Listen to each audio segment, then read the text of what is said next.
কালো টাকা সাদা করার প্রস্তাব বাতিল করে উপদেষ্টা পরিষদে বাজেট পাস। রাজস্ব কাঠামোর বাস্তবায়ন নিয়ে শঙ্কা সিপিডির।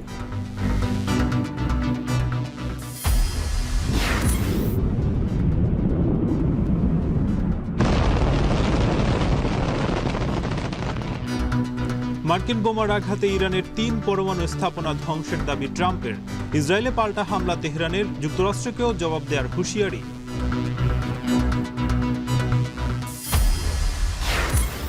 নতুন দল নিবন্ধনের শেষ দিনে আবেদন করছে এনসিপি। শেখ হাসিনা ও সাবেক ৩ সিএসসি সহ ১৯ জনের বিরুদ্ধে ইসিতে অভিযোগ বিএনপির। বাংলাদেশে শান্তিপূর্ণ ক্ষমতা হস্তান্তর দেখতে চায় যুক্তরাষ্ট্র।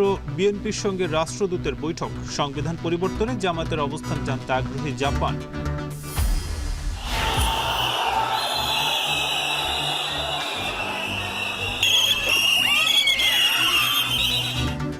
এবং শিক্ষক নিবন্ধন পরীক্ষায় বঞ্চিতদের অবস্থানে জল কামান, সাউন্ড গ্রেনেড নিক্ষেপ। পরিবাগে ৫ আগস্ট পরবর্তী চাকরি হারানো প্রবাসীদের অবস্থান।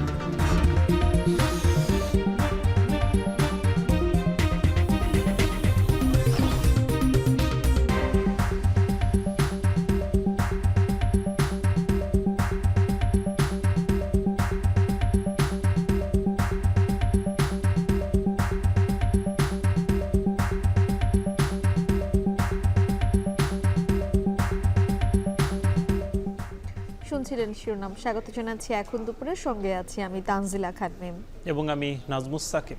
৭,৯০,০০০ কোটি টাকার বাজেট পাশ করেছে উপদেষ্টা পরিষদ। তবে বাজেট পরবর্তী বহুল আলোচিত ফ্ল্যাট কেনা এবং ভবন নির্মাণে অপ্রদর্শিত বা কালো টাকা সাদা করার সুযোগ বাতিল করা হয়েছে।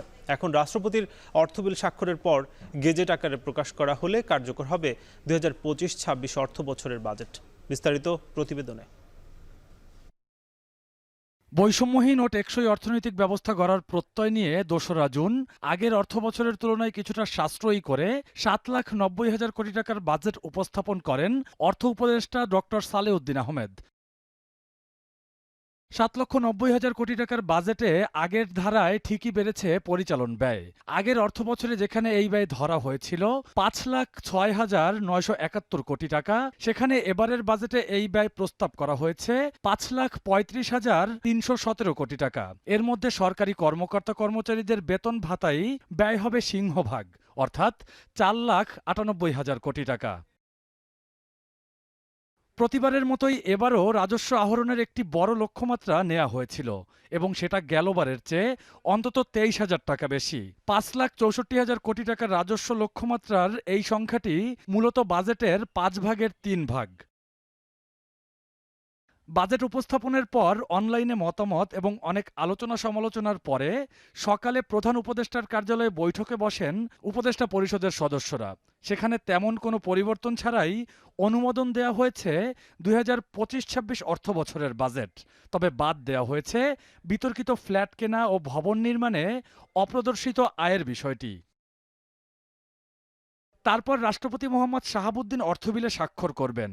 পরে প্রজ্ঞাপন জারির মাধ্যমে নতুন বাজেট পাশ করা হবে। জাতীয় সংসদ কার্যকর না থাকায় এই প্রক্রিয়ায় বাজেট অনুমোদন করা হচ্ছে। রকিবুল রাহাত, এখন, ঢাকা। বাংলাদেশের প্রয়োজনীয়তার তুলনায় বাজেটকে অপ্রতুল উল্লেখ করে রাজস্ব কাঠামোর বাস্তবায়ন নিয়ে শঙ্কা জানিয়েছে সিপিডি। সকালে রাজধানীর লেকশোর হোটেলে সিপিডির বাজেট সংলাপে এমন কথা জানায় গবেষণা সংস্থাটি। বাজেটে জুলাই আন্দোলনের আকাঙ্ক্ষা পূরণ হয়নি মন্তব্য করেছেন সিপিডির সম্মানীয় ফেলো অধ্যাপক মুস্তাফিজুর রহমান। এছাড়া মধ্যপ্রাচ্যের সংঘাতের প্রভাব দেশের মূল্যস্ফীতিতে পড়বে বলেও শঙ্কা সিপিডির। বিস্তারিত প্রতিবেদনে। ২ জুন ২০২৫-২৬ অর্থবছরের জন্য বাজেট ঘোষণা করে অন্তর্বর্তী সরকার, যার আকার ছিল ৭,৯০,০০০ কোটি টাকা। বাজেট প্রকাশের পর থেকেই তা নিয়ে চলছে আলোচনা। এরই পরিপ্রেক্ষিতে সকালে বেসরকারি গবেষণা প্রতিষ্ঠান centre for policy dialogue CPD সংলাপের আয়োজন করে। এ সময় অনুষ্ঠানে মূল প্রবন্ধ উপস্থাপন করেন সিপিডির নির্বাহী পরিচালক ডক্টর ফাহমিদা খাতুন। বাজেট সংলাপে রাজনীতিবিদ, পলিসি মেকার, ব্যবসায়ী, সাবেক সরকারি আমলাসহ অনেকে অংশ নেন। এ সময় বর্তমান অর্থনীতির কথা চিন্তা, বাজেট বাস্তবায়নে মধ্যমেয়াদী পর্যালোচনা এবং প্রয়োজনীয় সংশোধন করার আহ্বান জানান তারা। এছাড়াও গত সরকারের মতো অন্তর্বর্তী সরকারের পক্ষ থেকেও অর্থনীতির মূল্যস্ফীতির বিভিন্ন ভুল তথ্য দেওয়া হচ্ছে বলে অভিযোগ করেন ব্যবসায়ী সংগঠনের নেতারা। এ সময় সংলাপে উঠে আসে বর্তমান সময়ের মধ্যপ্রাচ্যের চলমান সংঘাতের কথা। সিপিডি মনে করে মধ্যপ্রাচ্যে যে উত্তেজনা চলছে তার ফলে বাড়ছে জ্বালানি তেলের দাম, আর সেটির প্রভাব পড়বে বাংলাদেশের মূল্যস্ফীতির উপর। সংশোধনের পরেও অ্যাকচুয়াল বাজেট, সেটা আমরা জানা যায় আরো বাজেট অর্থ বছরের বেশ কিছু সময় পরে দেখা যায় যে আরো অনেক কম বাস্তবায়ন হয়। কিন্তু এইরকম যদি ঘাটতি হয়ে থাকে বাস্তবায়নের ক্ষেত্রে, তাহলে যেই উদ্দেশ্যে বাজেটটা মানুষের জন্য প্রণয়ন করা হয় সেই উদ্দেশ্যগুলো তো আসলে পরিপালন হবে না। এছাড়াও বর্তমান অর্থনৈতিক অবস্থায় বাংলাদেশের প্রয়োজনীয়তার তুলনায় এই বাজেট অপ্রতুল বলে মন্তব্য করেন সিপিডির সম্মানীয় ফেলো মুস্তাফিজুর রহমান। বলেন, এই বাজেট কোনো বড় ধরনের পরিবর্তন দেখাতে পারেনি। পুনর্বন্টনের দৃষ্টিভঙ্গিটা কিন্তু আমাদের খেয়াল রাখতে হবে যে সেই দিকটা থেকে এই বাজেট কিন্তু আমাদেরকে তেমন বড় ধরনের কোনো পরিবর্তন আমাদেরকে দিতে পারে না। অথচ জুলাই অগাস্টের পরবর্তীতে আমাদের কিন্তু একটা বড় আকাঙ্ক্ষা ছিল যে এটা একটা ব্যতিক্রমী বাজেট হবে। মাঝার ইমন, এখন, ঢাকা। যুক্তরাষ্ট্রের যুদ্ধ বিমান থেকে ছোড়া বাংকার বাস্টার বোমার আঘাতে ইরানের গুরুত্বপূর্ণ 3 পরমাণু স্থাপনা সম্পূর্ণ ধ্বংস করে দেওয়া হয়েছে বলে দাবি করছেন মার্কিন প্রেসিডেন্ট ডোনাল্ড ট্রাম্প। যদিও হামলার কবলে পড়া পরমাণু কেন্দ্রগুলোতে কোনো তেজস্ক্রিয় পদার্থ ছিল না বলে দাবি করেছে ইরান। পাশাপাশি ক্ষতিগ্রস্ত এলাকাগুলোতে তেজস্ক্রিয়তা ছড়িয়ে পড়ার কোনো আলামত পায়নি আন্তর্জাতিক পরমাণু শক্তি সংস্থা। জবাবে তেল আবিবের বেন গুরিয়ন বিমানবন্দর ছাড়াও ইসরায়েলের অন্তত 10টি এলাকায় পাল্টা ক্ষেপণাস্ত্র হামলা চালিয়েছে তেহরান। মার্কিন হামলার উপযুক্ত জবাব দেওয়া হবে বলে হুঁশিয়ারি দিয়েছেন ইরানের পররাষ্ট্রমন্ত্রী। বিস্তারিত জানাবেন সতীর্থ কর্মকার। শনিবার পূর্ব ঘোষণা ছাড়াই প্রশান্ত মহাসাগরীয় দ্বীপ গুয়ামে ফুয়েলার সহ বেশ কয়েকটি B2 স্পিরিট ছড়িয়ে নেয় যুক্তরাষ্ট্র। গুঞ্জন ওঠে তেহরানের পরমাণু স্থাপনায় যে কোনো সময় আঘাত হানতে পারে ওয়াশিংটন। আশঙ্কা বাস্তবে পরিণত হতে সময় লাগেনি একদিনও।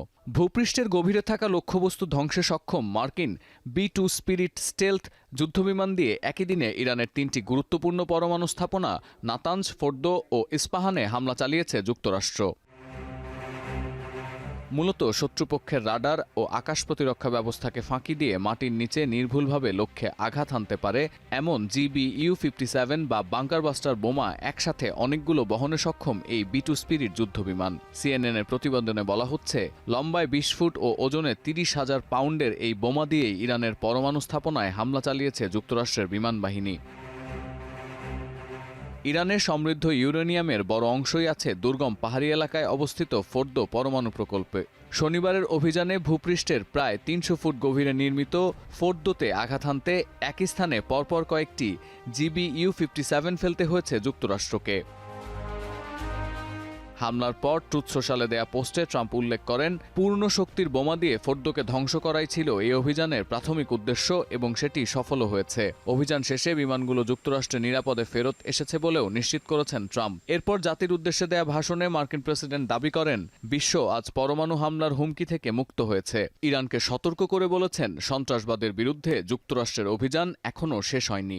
A short time ago, the U.S. military carried out massive precision strikes on the 3 key nuclear facilities in the Iranian regime, Fordo, Natanz, and Esfahan. Everybody heard those names for years as they built this horribly destructive enterprise. Our objective was the destruction of Iran's nuclear enrichment capacity and a stop to the nuclear threat. অভিযান শেষে একে অপরের প্রতি কৃতজ্ঞতা আর প্রশংসার বন্যা বইয়ে দিয়েছেন মার্কিন প্রেসিডেন্ট ও ইসরায়েলি প্রধানমন্ত্রী। মধ্যপ্রাচ্যে শান্তি প্রতিষ্ঠায় যুক্তরাষ্ট্রের এই অভিযান কার্যকর ভূমিকা রাখবে এমন আশাবাদ জানান Benjamin Netanyahu. Congratulations, President Trump. Your bold decision to target Iran's nuclear facilities with the awesome and righteous might of the United States will change history. In Operation Rising Lion, Israel has done truly amazing things. But in tonight's action against Iran's nuclear facilities, America has been truly unsurpassed. কয়েকটি সূত্র নিশ্চিত করেছে, হামলার আগে ইসরায়েলের সঙ্গে যোগাযোগ রেখেছিল যুক্তরাষ্ট্র। তবে অভিযানের আগে কংগ্রেসের অনুমতি নেননি মার্কিন প্রেসিডেন্ট, যার কারণে বিরোধী ডেমোক্রেটদের রোষানলে পড়েছেন ট্রাম্প। হামলার নির্দেশ দেওয়ার কারণ জানতে মার্কিন প্রেসিডেন্টের কাছে ব্যাখ্যা চেয়েছেন সিনেট মাইনরিটি লিডার চাক শুমার। এদিকে যুক্তরাষ্ট্রের হামলার রেশ কাটতে না কাটতেই ইসরায়েলি ভূখণ্ড লক্ষ্য করে ক্ষেপণাস্ত্র হামলা শুরু করেছে ইরান। রাজধানী তেল আবিব ও জেরুজালেমে বাজছে জরুরি সাইরেন, জারি আছে এয়ার অ্যালার্ট। পাশাপাশি ইসরায়েলের বেন গুরিয়ন বিমানবন্দরে হামলার দাবি তেহরানের। পরিস্থিতি বিবেচনায় আকাশসীমা বন্ধের ঘোষণা দিয়েছে ইসরায়েল। পূর্বাঞ্চলীয় জর্ডান সীমান্তে সক্রিয় করা হয়েছে আকাশ প্রতিরক্ষা ব্যবস্থা। এছাড়া ইরানের ভূখণ্ডে হামলার জবাবে যুক্তরাষ্ট্রকে উপযুক্ত জবাব দেওয়ার অঙ্গীকার করেছেন ইরানের পররাষ্ট্রমন্ত্রী আব্বাস আরাকচি। আশঙ্কা আছে এই হামলার জেরে বন্ধ হয়ে যেতে পারে মধ্যপ্রাচ্যে তেল পরিবহনের রুট হরমুজ প্রণালী। মার্কিন রণতরীতে হামলার হুমকি এসেছে ইরানের সর্বোচ্চ নেতার উপদেষ্টার তরফ থেকে। এদিকে হামলায় ফোর্দ অঞ্চলে তেমন কোনো ক্ষয়ক্ষতি না হলেও বাসিন্দাদের নিরাপদে সরিয়ে নিয়েছে ইরান। পাশাপাশি 3টি পরমাণু স্থাপনায় হামলার বিষয়টিও স্বীকার করে নিয়েছে তেহরান। এছাড়া দেশটির পার্লামেন্টের স্পিকারের উপদেষ্টার বরাতে আরও জানানো হয়েছে, যুক্তরাষ্ট্রের হামলার জেরে কী ধরনের ক্ষয়ক্ষতি হয়েছে তার পূর্ণাঙ্গ প্রতিবেদন প্রকাশ করা হবে। তবে হামলার কবলে পড়া পরমাণু কেন্দ্রগুলোতে কোনো তেজস্ক্রিয় পদার্থ ছিল না বলে দাবি করছে তেহরান। ইরানের এই দাবির সঙ্গে একমত হয়েছে সৌদি আরবের নিউক্লিয়ার এবং রেডিওলজিক্যাল রেগুলেটরি কমিশনও। আর এখনও পর্যন্ত ওই অঞ্চলগুলোতে তেজস্ক্রিয়তার কোনো আলামত পায়নি আন্তর্জাতিক পরমাণু শক্তি সংস্থা। অন্যদিকে যুক্তরাষ্ট্রের এই অভিযানকে আন্তর্জাতিক আইন পরিপন্থী বলছে ফিলিস্তিনে ইরানের অন্যতম অক্ষশক্তি হামাস। ইয়েমেনের হুথি বিদ্রোহীদের দাবি, ইরানের পরমাণু স্থাপনায় হামলা করে যুদ্ধের অবসান নয়, বরং নতুন এক যুদ্ধ শুরু করল যুক্তরাষ্ট্র। সতীর্থ কর্মকার, এখন বিশ্ব। ইরানের পারমাণবিক স্থাপনায় মার্কিন বোমা হামলায় আরও একবার জ্বালানি তেলের বাজার অস্থির হওয়ার আশঙ্কায় বিনিয়োগকারীরা। হরমুজ প্রণালীর বন্ধে বিকল্প পথ কি হতে পারে তা নিয়েও ভাবছেন অনেকে। এদিকে বিশ্লেষকরা বলছেন, বিশ্বব্যাপী জ্বালানি তেলের বাজারে অস্থিরতা দেখা দিলে মূল্যস্ফীতির ধাক্কায় টালমাটাল হতে পারে বিশ্ব অর্থনীতি। যুক্তরাষ্ট্রে সুদের হার কমানোর সম্ভাবনাও ভেস্তে যেতে পারে। তৌহিদুর রহমান জানাচ্ছেন বিস্তারিত। ইসরায়েলি অভিযানের মধ্যে যুক্তরাষ্ট্র ও ইরানি ভূখণ্ডে হামলা চালানোই মধ্যপ্রাচ্য জুড়ে উত্তেজনার পারদ এখন তুঙ্গে। এমন পরিস্থিতিতে বিশ্ববাজারে জ্বালানি তেলের দাম বাড়ার আশঙ্কায় বিনিয়োগকারীরা। আর এর জন্য ব্যবসায়ীরা প্রয়োজনীয় প্রস্তুতি সেরে নিচ্ছেন বলে তথ্য উঠে এসেছে বিভিন্ন আন্তর্জাতিক গণমাধ্যমে। চলমান এই সংঘাতে বিশ্ব অর্থনীতিকে কিভাবে প্রভাবিত করতে পারে তা নিয়েও চলছে চুলচেরা বিশ্লেষণ। ইরানের বিরুদ্ধে যুক্তরাষ্ট্রও সরাসরি সম্পৃক্ত হওয়ায় শেয়ার বাজারেও প্রভাব পড়বে বলে মনে করছেন বিনিয়োগকারীরা। বিশ্ববাজার এখন অনিশ্চয়তায় সয়লাভ হবে বলেও মনে করছেন অনেকে, যেখানে প্রধান বিষয় তেলের দাম বৃদ্ধি ও মুদ্রাস্ফীতির শঙ্কা। 10 জুন থেকে অপরিশোধিত জ্বালানি তেল ব্রেন্ট ক্রুডের দাম 18% পর্যন্ত বেড়ে $79 ছাড়িয়েছে, যা গেল প্রায় 5 মাসের মধ্যে সর্বোচ্চ। তবে 13 জুন ইরানের উপর ইসরায়েলি আক্রমণের পর পরিস্থিতি খুব একটা পরিবর্তন হয়নি। শনিবার মার্কিন হামলার আগে অক্সফোর্ড ইকোনমিক্সের বিশ্লেষকরা বেশ কয়েকটি শঙ্কার কথা তুলে ধরেছেন। এর মধ্যে অন্যতম হরমুজ প্রণালী বন্ধের বিষয়ে, যার কারণে বিশ্বব্যাপী তেলের দামের উপর ক্রমবর্ধমান প্রভাব ফেলবে বলে উল্লেখ করা হয়। এই অবস্থায় মূল্যস্ফীতির শঙ্কার মধ্যেই চলতি বছর যুক্তরাষ্ট্রে সুদের হার কমানোর সম্ভাবনা ভেস্তে যাবে বলেও উদ্বেগ বাড়ছে। সব মিলিয়ে তেলের দাম বৃদ্ধি ও মূল্যস্ফীতির টালমাটাল পরিস্থিতিতে বিশ্বজুড়ে অস্থিরতার মধ্যেই ইসরায়েল ও যুক্তরাষ্ট্রের সঙ্গে শেষ পর্যন্ত একটি শান্তি চুক্তির পথে ইরান অগ্রসর হবে বলেও মনে করছেন অনেকে। যদিও অর্থনীতিবিদদের আশঙ্কা, তেলের দাম অস্বাভাবিক হারে বাড়লে তা এরই মধ্যে চাপে থাকা বিশ্ব অর্থনীতিকে চরম হুমকির মুখে ফেলতে পারে। ইতিহাস বলছে 2003 সালে ইরাক আক্রমণ এবং 2019 সালে সৌদি আরবের তেল স্থাপনায় হামলার মতো অতীত ঘটনাগুলোর কারণে প্রাথমিকভাবে তেলের মজুত কমে গিয়েছিল, যদিও সে সময় দ্রুতই স্বাভাবিক হয়েছিল তেলের বাজার। তৌহিদুর রহমান, এখন বিশ্ব। নতুন দল নিবন্ধনে আবেদনের সময় শেষ হচ্ছে আজ। রাজনৈতিক দল হিসেবে নিবন্ধন পেতে আজ নির্বাচন কমিশনে আবেদনপত্র জমা দিচ্ছে বিভিন্ন রাজনৈতিক দল। এ নিয়ে আরও জানাতে ইসি সচিবালয় থেকে যুক্ত হচ্ছেন সহকর্মী মিয়া আমিরুল। আমিরুল, জানাবেন যে এখন পর্যন্ত কোন কোন দল নিবন্ধনের জন্য আবেদন করছে এবং এনসিপি কখন ইসিতে আসবে? সাকিব, এখন পর্যন্ত কিন্তু বলা চলে প্রায় 65টি দল তাদের নিবন্ধনের যে আবেদন সেটি তারা করেছে। একই সাথে এনসিপির কথা যেমনটি বলছিলেন, তারা কিন্তু 3টা নাগাদ আসার কথা রয়েছে, আমরা সেটি দেখতেছিলাম। এবং সকাল থেকে আপনি যেমনটি বলছিলেন যে নতুন যে রাজনৈতিক দলগুলো রয়েছে তারা কিন্তু আগেও আবেদন করেছিল। দ্বিতীয় মেয়াদে যখন সময় বাড়ানো হয় তারা কিন্তু পরবর্তীতে তাদের যে অফিসিয়াল কাগজপত্র তথা নিবন্ধন পাওয়ার জন্য যে শর্তগুলো রয়েছে, ন্যূনতম 21 জেলায় যে কমিটি সহ কার্যালয় এবং সেই সাথে 100টি উপজেলায় যে কমিটি কার্যালয় বিষয়টি, সেই আরও যে আনুষঙ্গিক বিষয়গুলো রয়েছে তারা কিন্তু সেগুলো জমা দিচ্ছেন। আমরা এর কিছু সকাল থেকে যেমনটি লক্ষ্য করেছিলাম, বিভিন্ন নতুন রাজনৈতিক দলগুলো যেমন নতুন বাংলাদেশ পার্টি, ছাত্র জনতার দল, জনতা পার্টি থেকে শুরু করে এবং জনতা পার্টি বাংলাদেশের মতো এমন কিছু দল কিন্তু তারা ইসিতে এসেছিলেন। আমরা ইসি সচিবালয়ের সচিবের সাথে কথা বলছিলাম, তিনি যেমনটি বলছিলেন যে মূলত আজকে যেহেতু সর্বশেষ দিন, আজকে কিন্তু সচিবালয়ের পক্ষ থেকে যে দলগুলোই আসছে তাদের যেই বিষয়গুলো রয়েছে তৎপরতা, তারা কিন্তু সেগুলো নেওয়ার চেষ্টা করছেন। তবে এই বিষয়গুলো কিভাবে কি হবে তথা কোন কোন দলকে নিবন্ধন দেওয়া হবে শেষ পর্যন্ত নতুনভাবে, সেটি কিন্তু এখন পর্যন্ত বলা যাচ্ছে না। কারণ অনেকগুলো দলকে আমরা দেখেছি যে তারা নিবন্ধনের যে শর্তগুলো রয়েছে তারা কিন্তু সেই বিষয়ে খুব একটা অবগত না। আমরা তেমনটি দেখতে পেয়েছিলাম যে দলগুলো এসেছিল। এবং আরেকটি বিষয় যেমনটি বলছিলেন যে ইসি সচিবালয়ের যে এনসিপির যে প্রতিনিধি দল আসার কথা রয়েছে, আমরা এখন পর্যন্ত যতটুকু জানতে পেরেছি যে তাদের যে কেন্দ্রীয় নেতৃবৃন্দ রয়েছে, বিশেষ করে উত্তরাঞ্চল সেই সাথে দক্ষিণাঞ্চলের যে মুখ্য সমন্বয়ক যারা রয়েছেন তারা কিন্তু আসতে পারেন বলে আমরা জানতে পেরেছি। এবং আর একটু যদি আপনাকে বলি যে সকালেই যেমনটি আমরা বলেছিলাম যে আসলে মূলত আজকের যে আপনার বিষয়টি হয়েছিল যে আওয়ামী লীগের সহ যে বিশেষ করে বলা চলে বিগত যে 3টি নির্বাচন ছিল, সেই 3 নির্বাচনের যারা সংশ্লিষ্ট ছিল তাদের বিরুদ্ধে কিন্তু বিএনপির পক্ষ থেকে একটি অভিযোগ দায়ের করা হয়েছিল এবং সর্বশেষ সেটি মামলা করা হয়েছিল শেরবাংলা থানায়। সাকিব, আমার কাছে এই ছিল এখনকার সর্বশেষ। নতুন দল নিবন্ধনের সময় শেষ হচ্ছে আজ, এবং সে খবর জানাচ্ছিলেন মিয়া আমিরুল। এদিকে সংবিধান লঙ্ঘন করে গত 3টি নির্বাচনে অনিয়মের দায়ে সাবেক প্রধানমন্ত্রী শেখ হাসিনা, সাবেক 3 সিইসি, অন্যান্য কমিশনার এবং সচিব সহ 19 জন এবং অজ্ঞাতনামা আরও কয়েকজনের বিরুদ্ধে ব্যবস্থা নিতে নির্বাচন কমিশনে অভিযোগ জানিয়েছে বিএনপি। সকালে নির্বাচন কমিশন ভবনে সিইসির সাথে সাক্ষাৎ শেষে বিএনপির প্রতিনিধি দলের নেতা নির্বাহী কমিটির সদস্য সালাউদ্দিন খান বলেন, 2014, 18 এবং 2024-এর বিতর্কিত 3টি নির্বাচনে সংবিধান লঙ্ঘন করে নির্বাচন কমিশন। এ সময় বিএনপি নেতৃবৃন্দকে নানাভাবে হয়রানি ও নির্যাতন করা হয়। বিগত নির্বাচনগুলোতে নির্বাচন কমিশনার সহ সংশ্লিষ্টরা এতে জড়িত ছিল বলে অভিযোগ জানায় দলটি। নির্বাচন কমিশন অভিযোগের প্রেক্ষিতে ব্যবস্থা নেওয়ার আশ্বাস দিয়েছে বলেও জানায় বিএনপির প্রতিনিধি দল।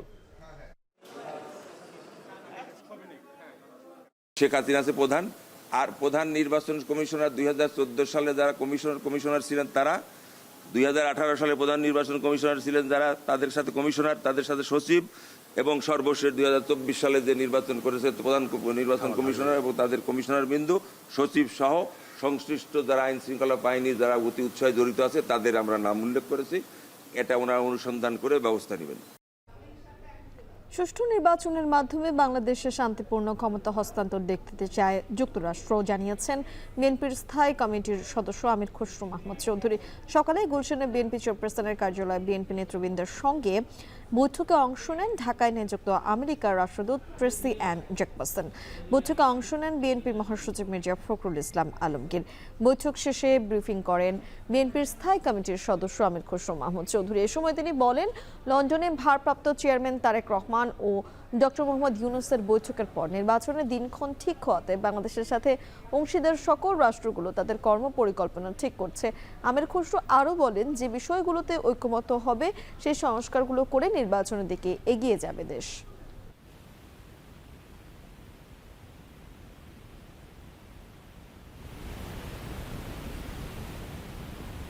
একটা বড় ট্যারিফ আমেরিকানরা বাংলাদেশের উপর দিয়েছে। উচ্চ মূল্যের ট্যারিফ যদি ওখানে বাড়িয়ে দেওয়া হয় তাহলে তো আমাদের গার্মেন্টসের রপ্তানি চরম ক্ষতিগ্রস্ত হবে। এটা অত্যন্ত গুরুত্বপূর্ণ। এই বিষয়ে দীর্ঘ আলোচনা হয়েছে। আমরা বিএনপি সরকারের সাথে এই বিষয়ে কাজ করব এবং সহযোগিতা করব যাতে ট্যারিফের ব্যাপারটা একটা সুষ্ঠু সমাধান হয়।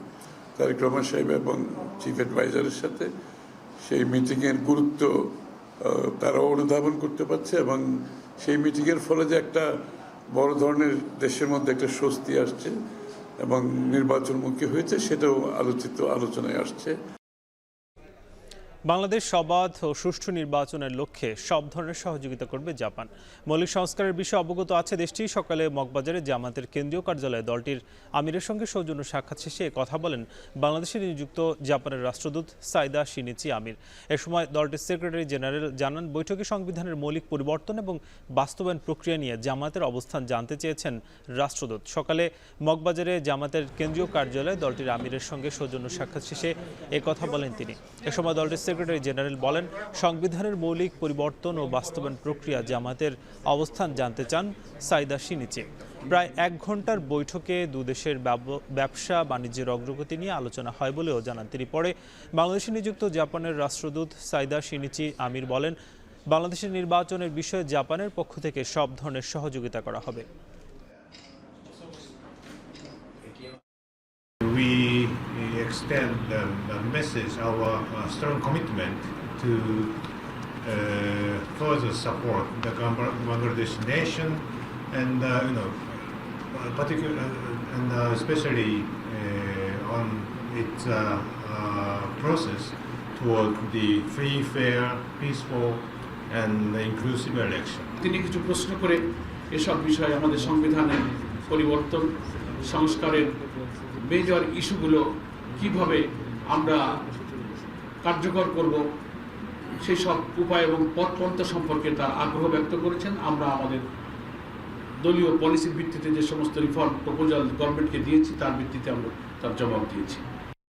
রাজনৈতিক দলগুলো ছাড় দিলে দ্রুত জুলাই সনদ ঘোষণা করা যাবে বলে মন্তব্য করেছেন জাতীয় ঐক্যমত্য কমিশনের সহ সভাপতি অধ্যাপক আলী রিয়াজ। সকালে রাজধানীর ফরেন সার্ভিস একাডেমিতে জাতীয় ঐক্যমত্য কমিশনের 2য় দফার বৈঠকের সূচনা বক্তব্যে এই মন্তব্য করেন তিনি। বলেন, বাস্তবতা হচ্ছে সবাই এখনো অনেক বিষয়ে একমত হতে পারেনি।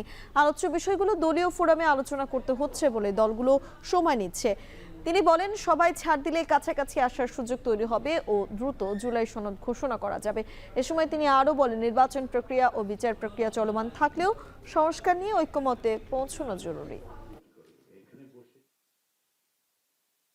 কোন জায়গায় আমরা একমত হতে পারি, কোন জায়গায় আমরা কতদূর পর্যন্ত যেতে পারি, একটু ছাড় দেওয়ার জায়গাটাতে আসুন। আপনারা আসছেন, কিন্তু আরেকটু আগালে আমরা যত দ্রুত জুলাই সনদ করার সম্ভাবনা করেছি, জুলাই করার মধ্য দিয়ে যেন আমরা এই পর্বের এই অংশের জায়গাটাতে শেষ করতে পারি। পাশাপাশি নির্বাচনের প্রক্রিয়া চলছে, পাশাপাশি বিচার প্রক্রিয়া চলছে, এগুলো সমান্তরালভাবে চলতে দিতে, কিন্তু এটা আমাদের দ্রুত করা দরকার। 18তম শিক্ষক নিবন্ধনের মৌখিক পরীক্ষায় অংশ নেওয়া সব প্রার্থীকে সনদ দেওয়ার দাবিতে রোববারও বিক্ষোভ করেছেন আন্দোলনরতরা। তাদেরকে ছত্রভঙ্গ করতে জলকামান এবং সাউন্ড গ্রেনেড নিক্ষেপ করেছে পুলিশ। অন্যদিকে বৈষম্য বিরোধী আন্দোলনের সমর্থন দেয়ায় দেশে ফেরা প্রবাসীদের স্বীকৃতি দেয়া সহ 4 দফা দাবিতে হোটেল ইন্টারকন্টিনেন্টালের সামনে অবস্থান নেন ক্ষতিগ্রস্তরা। এ সময় প্রধান উপদেষ্টার বাসভবন যমুনা অভিমুখে পদযাত্রা করতে চাইলে তাদের আটকে দেয় পুলিশ। বিস্তারিত জানাচ্ছেন বাইজিদ সাদ। বুধবার সকালে 18তম শিক্ষক নিবন্ধনের প্রকাশিত ফলাফলে অনিয়ম ও বৈষম্যের প্রতিবাদে প্রেস ক্লাবের সামনে অবস্থান কর্মসূচি পালন করে চাকরি প্রত্যাশীরা।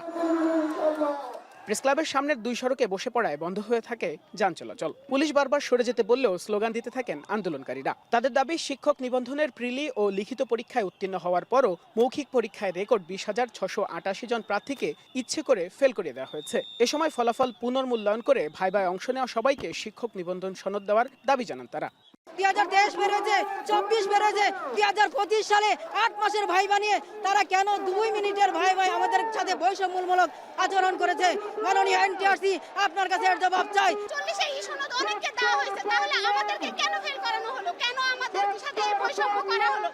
এনটিআরসি বিগত 17তমদের বা তার আগেরদেরকে স্থান করে দেওয়ার জন্য আমাদের বেশি নাম্বারদেরকে বাদ দেওয়া হয়েছে। শিক্ষা উপদেষ্টা সিদ্ধান্ত না নিয়ে আমাদের রেজাল্ট আপলোড না দেওয়া পর্যন্ত আমাদের অবস্থান কর্মসূচি চলবে। আইন শৃঙ্খলা পরিস্থিতি ও সড়কে যান চলাচল স্বাভাবিক করতে আন্দোলনরতদের উপর জলকামান ও সাউন্ড গ্রেনেড নিক্ষেপ করে তাদের ছত্রভঙ্গ করে দেয় পুলিশ। যত কম বল প্রয়োগ করে এরা ডিসপার্স করা যায়। আমরা পানি মেরেছি, যেন পানিতে তারা ভয় পেয়ে চলে যায়। সাউন্ড গ্রেনেড মেরেছি, এরপরে হালকা পুশ করেছি। এদিকে বৈষম্য বিরোধী আন্দোলনের কারণে দেশে ফেরত প্রবাসীদের জুলাই প্রবাসী যোদ্ধা স্বীকৃতি সহ 4 দফা দাবি নিয়ে হোটেল ইন্টারকন্টিনেন্টালের সামনে অবস্থান নেন জুলাই আন্দোলনে ক্ষতিগ্রস্ত আরব আমিরাত ও অন্যান্য দেশ থেকে ফেরত আসা প্রবাসীরা। প্রধান উপদেষ্টার ব্যক্তিগত প্রচেষ্টায় আরব আমিরাতের কারাগার থেকে 189 জন 1.5 থেকে 4 মাসের মধ্যে মুক্তি পেয়ে দেশে ফিরলেও একই মামলায় এখনো 25 জন প্রবাসী দীর্ঘ 9 মাস ধরে আবুধাবির আল সদর জেলে বন্দী। এ সময় তাদের মুক্তির দাবি জানান স্বজনেরা। আমার হাজব্যান্ড আজ 9 মাস যাবৎ আবুধাবি আল সদর কারাবন্দী। এখন দরকারে প্রধান উপদেষ্টার দৃষ্টি আকর্ষণ করতেছে আমার হাজব্যান্ডকে যেন অতি দ্রুত আমার ভাইদেরকে মুক্তি করে নিয়ে আসে। 8 মাস ধরে আমার জেল গেছে, আমার ভিতরে বাবা দেখতে পারি না। ডাক্তার ইন্নেসকে দোয়া করব আমার বাবা করে একটু ছাড়ি দিত করেন। আন্দোলনকারীরা বলেন, প্রবাসী কল্যাণ ও বৈদেশিক কর্মসংস্থান উপদেষ্টা ডক্টর আসিফ নজরুল পুনর্বাসনের প্রতিশ্রুতি দিলেও দীর্ঘ 8 মাসে তা বাস্তবায়ন হয়নি। যারা ক্ষতিগ্রস্ত হয়ে আসছে তাদের জন্য জুলাই সনদ সহ তাদেরকে ক্ষতিপূরণ এবং একটা ভাতার ব্যবস্থা করবে। আমাদের যে ভাইগুলা এখনো জেলের মধ্যে আছে তাদেরকে মুক্তি, দ্বিতীয়ত আমাদের ক্ষতিপূরণ দেওয়া, তৃতীয়ত আমাদের পুনর্নির্বাচন করা, চতুর্থ তারা যদি এটাও না পারে তাহলে আমাদের যার যার শিক্ষাগত যোগ্যতা অনুসারে দেশের মধ্যে কোনো চাকরির ব্যবস্থা করে দেওয়া। আমরা সরকারের কাছে দাবি জানাচ্ছি যেন অতি সত্বর তাদের দ্রুত মুক্তি দেওয়া হয় এবং দেশে ফেরত আসা ক্ষতিগ্রস্ত প্রবাসীদের পুনর্বাসন ও রাষ্ট্রীয় তালিকায় অন্তর্ভুক্তের দাবি করেন তারা। ক্ষতিগ্রস্ত প্রবাসীদের 4 দফা দাবি বাস্তবায়ন ও সরকারের কোনো প্রতিনিধির সঙ্গে দেখা না হওয়া পর্যন্ত অবস্থান কর্মসূচি চালিয়ে যাবেন বলেও জানান দেশে ফেরত প্রবাসীরা। বাইজিদ সাদ, এখন, ঢাকা। দেশের সবচেয়ে মজবুত আরএফএল ল্যাডার, যা 606 গ্রেড অ্যালুমিনিয়ামে তৈরি। শক্তিশালী এমএস ক্রসবার নিশ্চিত করে সর্বোচ্চ নিরাপত্তা। RFL ladder. নির্দেশনা থাকলেও হল ছাড়েননি ঢাকা মেডিকেল কলেজের শিক্ষার্থীরা। উল্টোকাল দুপুর 12টার মধ্যে স্বাস্থ্য উপদেষ্টা ও প্রতিনিধি দল ঝুঁকিপূর্ণ হল পরিদর্শনে না এলে কঠোর কর্মসূচি ঘোষণা করা হবে বলে জানিয়েছেন শিক্ষার্থীরা। অপরদিকে শিক্ষার্থীদের দাবির মুখে প্রয়োজনে মন্ত্রণালয়ে কথা বলার আশ্বাস দিয়েছে ঢাকা মেডিকেল কর্তৃপক্ষ।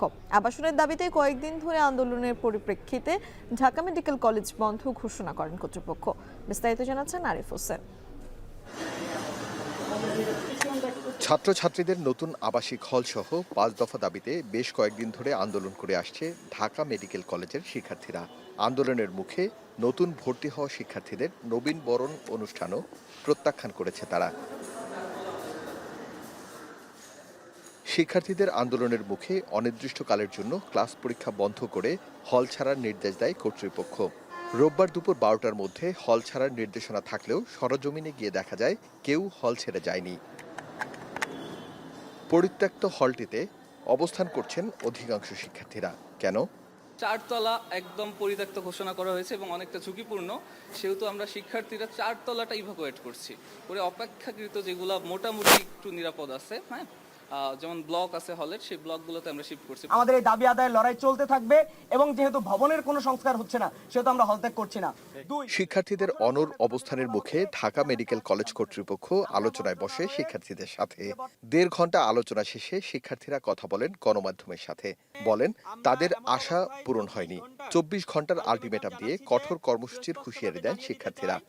আগামীকাল 24 ঘন্টার মধ্যে স্বাস্থ্য উপদেষ্টা এবং তার সহযোগী টিম যদি ঢাকা মেডিকেল কলেজের ভগ্ন দশা পরিদর্শনে না আসে তাহলে আমাদের আন্দোলন আরো কঠোর থেকে কঠোরতর রূপ নেবে। পরে শিক্ষার্থীদের সাথে বৈঠক নিয়ে কথা বলেন ঢাকা মেডিকেল কলেজ কর্তৃপক্ষ। বলেন তাদের নিরাপত্তা বিবেচনায় এমন সিদ্ধান্ত নেওয়া হয়েছে, প্রয়োজনে মন্ত্রণালয়ের সাথে কথা বলবেন তারা। আপাতত কলেজ বন্ধ ঘোষণা হবে, ছাত্রদেরকে 24 ঘন্টার ভিতরে হল ত্যাগ করতে হবে এবং অন্তত ওই 4 তলা থেকে আজকেই ওদেরকে সব নামতে হবে এবং পরে হল সব খালি করে দেওয়ার পরে শিক্ষকরা যেভাবে হলে সিট বন্টন করবে সেই বন্টন অনুযায়ী ছাত্ররা যদি ওঠে তাহলে আমরা একাডেমিক কার্যক্রম শুরু করতে পারবো। আমরা তাদের দাবির সাথে একমত। আমরা চাই তারা একাডেমিক কাউন্সিল একটা সর্বোচ্চ বডি, তাদের সিদ্ধান্তে তারা আমাদেরকে সহযোগিতা করে আমরা দ্রুত একাডেমিক কার্যক্রমে ফিরে আসবো এই আশা করছি। নবীন শিক্ষার্থীদের সহ ছাত্রদের 755 সিটের বিপরীতে 766 সিটের ব্যবস্থা করেছে কর্তৃপক্ষ, এমনটাই জানায় সাংবাদিকদের। আরিফ হোসেন, এখন, ঢাকা। ছাত্র জনতার গণঅভ্যুত্থানে ৫ই আগস্ট রাজধানীর চানখারপুলে গুলি করে ৬ জনকে হত্যার দায়ের করা মানবতাবিরোধী অপরাধ মামলায় অভিযোগ গঠনের শুনানি আগামী ২৯ জুন দিন নির্ধারণ করা হয়েছে। রোববার মামলার শুনানি শেষে বিচারপতি গোলাম মর্তুজা মজুমদারের নেতৃত্বে ট্রাইব্যুনাল এই আদেশ দেয়। পাশাপাশি প্রধান আসামি সাবেক ডিএমপি কমিশনার হাবিবুর রহমান সহ পলাতক ৪ আসামির পক্ষে রাষ্ট্র নিয়োজিত আইনজীবী নিয়োগের সিদ্ধান্ত নেওয়া হয়েছে। দুপুরে গ্রেপ্তার ৪ আসামি শাহবাগ থানার বরখাস্ত পরিদর্শক আরশাদ ও ৩ কনস্টেবল সুজন, ইমাজ হোসেন ইমন ও নাসিরুলকে হাজির করা হয়। এর আগে ৩রা জুন পলাতক ৪ আসামিকে ট্রাইব্যুনালে হাজির করতে পত্রিকায় বিজ্ঞপ্তি নির্দেশ দেওয়া হয়। একটি বাংলা দৈনিক ও একটি ইংরেজি দৈনিককে বিজ্ঞপ্তি নির্দেশ দিয়ে ২২ জুন পরবর্তী শুনানির দিন ধার্য করা হয়। গেল ২৫ মে এই মামলায় ৮ পুলিশের বিরুদ্ধে অভিযোগ আমলে নেন ট্রাইব্যুনাল।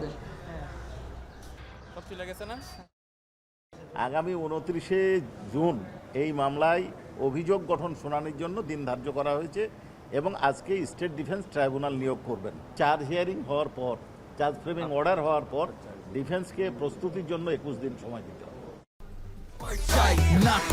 যদি করতে হয় তবে এক্সপার্ট টুলসেই নিশ্চিত জয়। এক্সপার্ট হার্ডওয়্যার টুলস, সকল কাজের এক্সপার্ট সমাধান। সমুদ্র সম্পদ ও সমুদ্র সীমা নিরাপত্তায় সর্বদা প্রস্তুত থাকার নির্দেশ দিয়েছেন সেনাপ্রধান জেনারেল ওয়াকারুজ্জামান। সকালে চট্টগ্রামের নেভাল একাডেমিতে নবীন ৫২ কর্মকর্তার কমিশন লাভ উপলক্ষে আয়োজিত রাষ্ট্রপতি কুচকাওয়াজে প্রধান অতিথি হিসেবে বক্তব্যে তিনি একথা বলেন। এ সময় তিনি সমুদ্রপথের বাণিজ্যের গুরুত্ব তুলে ধরেন নবীন কর্মকর্তাদের সামনে। তিনি বলেন, দেশের সার্বভৌমত্ব রক্ষায় সব সময় বাহিনীর নির্দেশনা মেনে সর্বোচ্চ ত্যাগের জন্য প্রস্তুত থাকতে হবে। এ সময় বাহিনীর আধুনিকায়নের কথাও ব্যক্ত করেন তিনি। এর আগে ৫২ কর্মকর্তার কমিশন লাভ উপলক্ষে মনোজ্ঞ কুচকাওয়াজ উপভোগ ও সালাম গ্রহণ করেন তিনি। বিস্তারিত প্রতিবেদনে। চট্টগ্রামের পতেঙ্গায় নেভাল একাডেমিতে কুচকাওয়াজে অংশ নেন নবীন ৫২ কর্মকর্তা। ৩ বছরের কঠোর সাধনা আর পরিশ্রমের পর আজ রাষ্ট্রপতি কুচকাওয়াজের মাধ্যমে আনুষ্ঠানিক কর্মজীবন শুরু হলো এই কর্মকর্তাদের। অনুষ্ঠানে অংশ নিয়ে সালাম গ্রহণ করেন সেনাপ্রধান জেনারেল ওয়াকারুজ্জামান। পরিদর্শন শেষে সার্বিক বিষয়ে শ্রেষ্ঠত্বের জন্য সোর্ড অব অনার লাভ করেন মিডশিপম্যান মেহেদী হাসান মৃধা। পরে নবীনদের উদ্দেশ্যে দেয়া ভাষণে সেনাপ্রধান দেশের সার্বভৌমত্ব রক্ষায় সবসময় প্রস্তুত থাকার নির্দেশ দেন। মাতৃভূমির স্বাধীনতা ও সার্বভৌমত্ব অক্ষুণ্ণ রাখার জন্য একটি দক্ষ, আধুনিক ও দেশপ্রেমের চেতনায় উদ্বুদ্ধ নৌবাহিনীর গুরুত্ব ও প্রয়োজনীয়তা অপরিসীম। নেতৃত্বের সর্বোচ্চ গুণাবলী যেমন সততা, সত্যবাদিতা, কর্তব্যনিষ্ঠা ও কঠোর পরিশ্রম দ্বারা নৌবাহিনীর উপর অর্পিত সকল দায়িত্ব তোমরা আন্তরিকতার সাথে পালন করবে। সেনাপ্রধান তার বক্তব্যে আমদানি রপ্তানি বাণিজ্যে দেশের সমুদ্রপথের গুরুত্ব তুলে ধরেন। এ পথের নিরাপত্তা রক্ষায় সর্বোচ্চ ত্যাগের জন্য প্রস্তুত থাকার নির্দেশ দেন তিনি। শান্তিতে সংগ্রামে সমুদ্রের দুর্জয়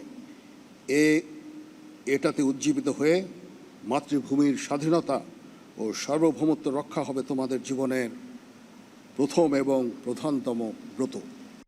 বাংলাদেশ নেভাল একাডেমির দীর্ঘমেয়াদী কোর্সে ৪৪ জন মিডশিপম্যান এবং ৮ জন ডাইরেক্ট এন্ট্রি অফিসার সহ মোট ৫২ জন ক্যাডেট কমিশন লাভ করেন। কমিশন প্রাপ্তদের মধ্যে ৮ জন নারী ও ৪ জন বিদেশি কর্মকর্তাও ছিলেন। শোয়েব রহমান, এখন, চট্টগ্রাম। ময়মনসিংহের তারাকান্দায় বাস সিএনজি পিকআপ ভ্যানের ত্রিমুখী সংঘর্ষে প্রাণ গেল ৩ জনের। এই ঘটনায় আহত হয়েছেন ১৫ জন। এর মধ্যে গুরুতর আহত ৫ জনকে তারাকান্দা উপজেলা স্বাস্থ্য কমপ্লেক্স ও ময়মনসিংহ মেডিকেল কলেজ হাসপাতালে পাঠানো হয়। বিস্তারিত হারুনুর রশিদের প্রতিবেদনে।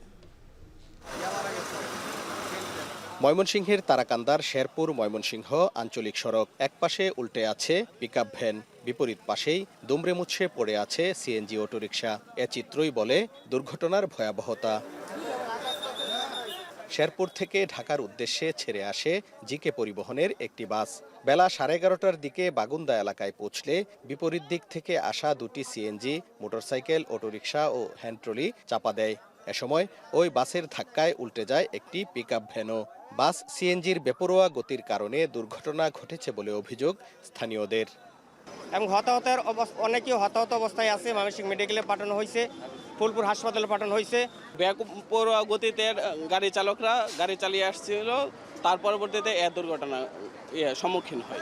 ওটুর মধ্যে কুস্তারা বাজায়া পরে আরো ধরুন গিয়ে কয়েকটা ওটুর লোকে বাজায়া সিনজি 2-3টারে একবারে বাস করে দিয়েছে। মানুষ তো অনেকটি মারা গেছে। প্রায় সময় এই জায়গার মধ্যে দুর্ঘটনা হয়, আরো অনেকবার হয়েছে, কিন্তু এইবার যে হইলো আজকে যে দুর্ঘটনাটা বড় দুর্ঘটনা হয়েছে, এখানে যাতে আর কোনোদিন দুর্ঘটনা না হয় এরকম একটা পদক্ষেপ এই জায়গার মধ্যে নিতে হবে, কি ব্যবস্থা করা যায়। খবর পেয়ে ঘটনাস্থলে আসে ফায়ার সার্ভিস, পুলিশ ও সেনাবাহিনীর সদস্যরা। পরে হতাহতদের উদ্ধার করে হাসপাতালে পাঠানো হয়। এতে ওই সড়কে 1 ঘন্টা বন্ধ থাকে যান চলাচল। সেনাবাহিনীর তৎপরতায় যান চলাচল স্বাভাবিক হয়। বৃষ্টি ছিল, বৃষ্টির সময় দুর্ঘটনা, হয়তোবা বেপরোয়া গাড়ি চালনা এই দুর্ঘটনার মূল কারণ।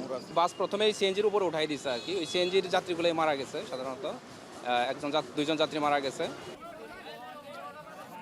গেল শুক্রবার বিকেলে তারাকান্দায় বাস অ্যাম্বুলেন্স সংঘর্ষে 3 জন এবং রাতে ফুলপুরে বাস মাহিন্দ্র সংঘর্ষে 8 জন নিহত হয়। হারুনুর রশিদ, এখন ময়মনসিংহ।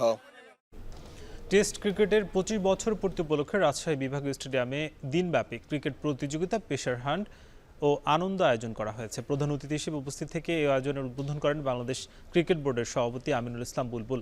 রোববার সকাল 10:15টায় স্টেডিয়ামের মূল মাঠে বেলুন ও ফেস্টুন নিয়ে এই আয়োজনের উদ্বোধন করেন তিনি। এ সময় টস করে শিশু কিশোরদের টুর্নামেন্টের উদ্বোধনও করেন টেস্ট ক্রিকেটের প্রথম সেঞ্চুরিয়ান। এরপর সাংবাদিকদের জানান, খুব শীঘ্রই ডিভিশনাল টুর্নামেন্ট সহ বড় খেলাগুলো স্থানীয়ভাবে সারা দেশে অনুষ্ঠিত হবে। এর জন্য মাঠের সুযোগ সুবিধা বাড়ানো সহ সংস্কারের উদ্যোগের কথাও জানান তিনি।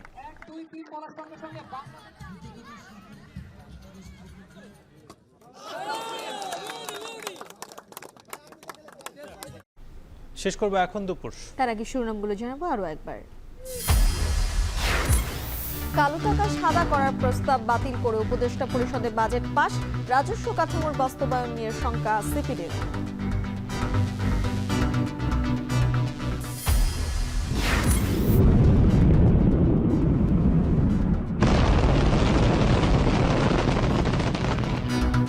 মার্কিন বোমার আঘাতে ইরানের 3 পরমাণু স্থাপনা ধ্বংসের দাবি ট্রাম্পের। ইসরায়েলে পাল্টা হামলা তেহরানের, যুক্তরাষ্ট্রকেও জবাব দেওয়ার হুঁশিয়ারি।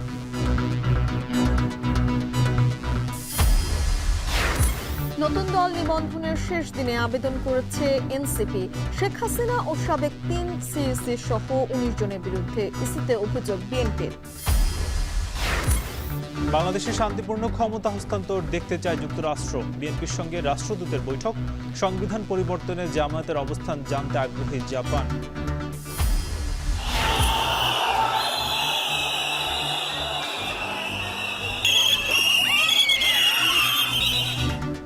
এবং শিক্ষক নিবন্ধন পরীক্ষায় বঞ্চিতদের অবস্থানে জলকামান, সাউন্ড গ্রেনেড নিক্ষেপ।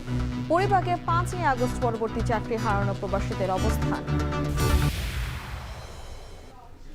এ ছিল এখন দুপুরের আয়োজন। এখন টেলিভিশন ওয়েবসাইটে দেখতে ভিজিট করুন এখন.tv। এছাড়া ফেসবুকে যুক্ত হতে পারেন facebook.com/tv.এখন। ইউটিউবে দেখতে পারেন youtube.com/c/echontv।